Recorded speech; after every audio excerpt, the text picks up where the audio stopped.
Bonjour et bienvenue dans cette 6e vidéo du chapitre sur l'intégration où nous allons traiter le grand 5, propriétés de l'intégrale. On commence avec les propriétés algébriques. Alors tout d'abord, on se place avec f et g, deux fonctions continues sur un intervalle AB, puisque maintenant nous avons défini l'intégrale pour les fonctions continues, et de signe quelconque, pas forcément positif. Alors deux premières propriétés assez simples. L'intégrale de a à a de f de x dx est égale à 0, et l'intégrale de b à a de f de x dx est égale à moins l'intégrale de a à b de f de x dx. Alors, cette première propriété, on l'avait déjà vue pour les fonctions continues positives, quand on avait défini l'intégrale comme unaire. Mais là, maintenant, dans cette partie du chapitre, la fonction petit f n'est pas forcément positive. Donc, l'intégrale n'est pas forcément unaire. Maintenant, ce qu'il faut utiliser, c'est la définition, c'est-à-dire la définition qu'on a étendue aux fonctions continues de signe quelconque.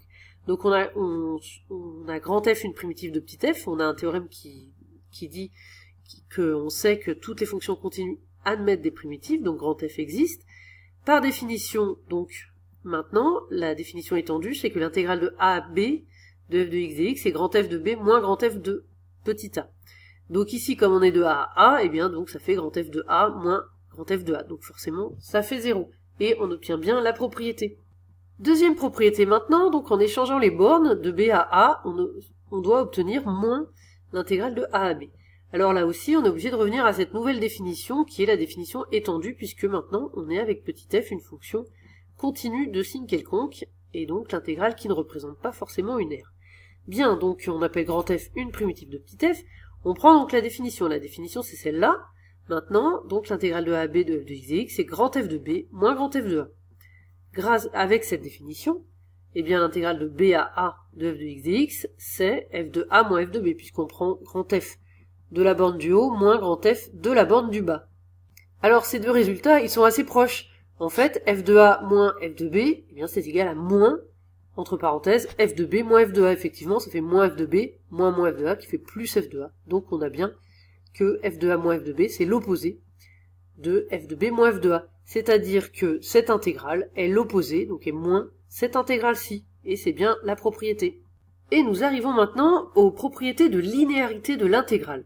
La première, c'est la linéarité pour la somme, c'est-à-dire qu'on a l'intégrale de a à b de f plus g de x dx, eh bien, c'est l'intégrale de a à b de f de x plus, de f de x dx, pardon, plus l'intégrale de a à b de g de x dx. Donc on peut séparer les intégrales quand on a un plus, quand on a des fonctions qui sont ajoutées. Et puis, deuxième propriété de linéarité, c'est quand on multiplie par une constante lambda. Donc pour tout réel lambda, une constante, l'intégrale de a à b de lambda f de x dx, donc quand le lambda est à l'intérieur, eh bien on peut sortir la constante à l'extérieur de l'intégrale. Donc c'est égal à lambda fois l'intégrale de a à b de f de x dx. Et puis la relation de Chasles que nous avons déjà vue dans le cadre d'une fonction continue positive, c'était assez évident lorsqu'il s'agissait d'air, et bien cette relation de Chasles, elle s'étend tout à fait aux fonctions continues de signe quelconque. Donc la voici, l'intégrale de AC de f de x dx plus l'intégrale de CAB de f de x dx est égale à l'intégrale de a à b de f de x dx. Deuxième paragraphe dans ce grand 5, les inégalités vérifiées par les intégrales. Alors on a f et g deux fonctions continues sur un intervalle AB. Si sur tout l'intervalle AB f de x est positive, alors l'intégrale de f de x dx est positive. Si la fonction f de x est toujours négative sur l'intervalle, alors l'intégrale de AB de f de x dx est négative. Si sur tout l'intervalle f de x est inférieur ou égal à g de x, alors l'intégrale de AB de f de x dx est inférieure ou égale à l'intégrale de AB de g de x dx. Attention, les réciproques ne sont pas vrais, nous verrons pourquoi. Les réciproques, ça veut dire que si on a une intégrale qui est positive, ça ne veut pas dire que la fonction est positive sur tout l'intervalle, et ainsi de suite. Dans ces inégalités, il y a un élément qui est très important, c'est le fait que les bornes a et b soient dans le bon sens, c'est-à-dire que la plus petite a soit en bas et la plus grande b soit en haut. Alors nous allons démontrer ces inégalités. Pour la première, en fait, quand f de x est positive, donc continue positive, eh bien ça provient de la définition qu'on a vue au tout début du chapitre, puisque pour une fonction continue positive, l'intégrale est définie comme une aire, donc l'intégrale est forcément positive, car une aire est toujours positive. Deuxième inégalité dans le cas où f est négative. Donc là j'utilise la définition étendue dans le cas où la fonction n'est pas forcément positive. On va utiliser grand F une primitive de petit f. Alors n'oublions pas qu'une primitive, ça veut dire que la dérivée de grand F, c'est petit f. Or ici, on sait que petit f est négatif. Ce qui veut, petit f c'est la dérivée de grand F, donc la dérivée de grand F est négative. Ce qui nous donne que le fait que grand F est décroissante. Donc, grand F de petit b est plus petit que grand F de petit a, puisque a est plus petit que b, donc là on a l'ordre qui est inversé. Grand F de b est plus petit que f de a. Et donc, l'intégrale de ab de f de x dx, qui par définition est grand F de b moins grand F de a, cette intégrale, si on passe ici grand F de a de l'autre côté, on obtient grand F de b moins grand F de a négatif. Donc on a bien cette intégrale qui est négative. Et puis, la dernière inégalité, qui est une démonstration assez classique, qui utilise les résultats précédents. Alors, on part donc là avec f inférieur ou égal à g, sur tout l'intervalle AB. Alors, en passant f de x à droite, j'obtiens que g de x moins f de x est plus grand que 0. Là, j'ai donc une fonction, g de x moins f de x, qui est positive. Je vais pouvoir utiliser la première inégalité, qui était avec une fonction positive. La première inégalité, elle me dit que, lorsqu'une fonction est positive, son intégrale est positive. Donc, on obtient que l'intégrale de AB de toute cette fonction qui est positive, donc de g de x moins f de x, est positive.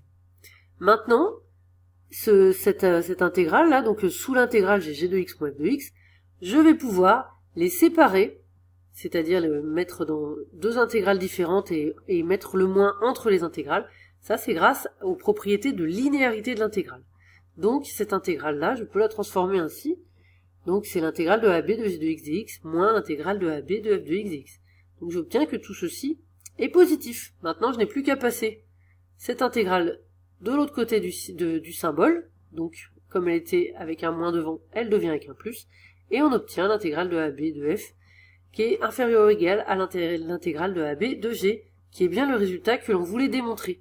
Je récapitule 4 étapes dans cette démonstration. La première, c'est que donc on est parti d'abord de l'hypothèse f de x inférieur ou égal à g de x, et on a passé f de x à droite du symbole pour obtenir une fonction qui est positive. Ainsi, on peut utiliser la première inégalité sur les intégrales qui nous dit que quand une fonction est positive sur un intervalle, alors l'intégrale est positive.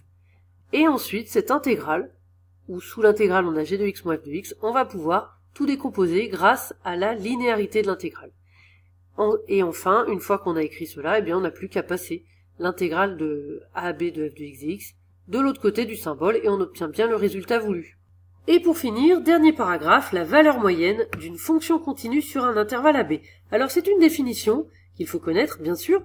Pour toute fonction continue sur un intervalle AB, la valeur moyenne de f sur l'intervalle, c'est le réel mu, ça c'est une lettre grecque qui se lit mu, qui est égal à 1 sur b moins a intégrale de AB de f de x dx. Donc c'est une définition, si on vous demande de calculer la valeur moyenne d'une fonction sur un intervalle, eh bien il faut appliquer cette formule. Bon, certes c'est une définition, mais c'est quand même bien de comprendre à quoi ça correspond. Voilà une interprétation graphique qui va vous faire mieux comprendre ce qu'est la valeur moyenne. Donc voilà, on a une courbe, la courbe en rouge là, c'est la courbe d'une fonction f, qui est une fonction continue sur l'intervalle AB, et on appelle mu la valeur moyenne de cette fonction sur l'intervalle. Donc, par définition, mu c'est égal à 1 sur b moins a intégrale de AB de f de x dx. Donc 1 sur b moins a, et ici j'ai pris une fonction qui est positive, donc cette intégrale c'est l'air, sous la courbe rouge. Alors, en passant le 1 sur b moins a de l'autre côté, si je le passe à gauche là, j'obtiens mu fois b moins a est égal à l'intégrale, ce que j'ai écrit ici. Donc l'intégrale de AB de f de x dx est égal à mu fois b moins a. Et mu fois b moins a, eh bien c'est l'aire du rectangle bleu ici, qui a pour dimension mu, parce que ce rectangle, on l'a défini comme ça avec pour ordonnée mu ici, donc il a pour largeur mu, et puis pour longueur, ici comme on va de a à b, la longueur c'est b moins a. Donc l'aire d'un rectangle c'est longueur fois largeur, donc ça fait b moins a fois mu. Donc ici, en fait, l'aire sous la courbe rouge, donc l'intégrale, c'est égal à l'aire du rectangle bleu. Donc l'aire en rouge est égal à l'aire du rectangle bleu. Donc la valeur moyenne mu, c'est une valeur théorique qui est celle que doit avoir une fonction constante pour que l'aire soit la même que l'aire sous la courbe de la fonction f. Donc c'est bien l'idée de la moyenne comme on la connaît, puisque, par exemple, quand vous avez la moyenne de 3 notes sur un trimestre, eh bien ça correspond à la note que vous auriez eu si c'était tout le temps la même. Et là, c'est donc bien aussi ça correspond à la valeur qu'aurait la fonction pour avoir la même aire si la fonction avait été constante sur tout l'intervalle.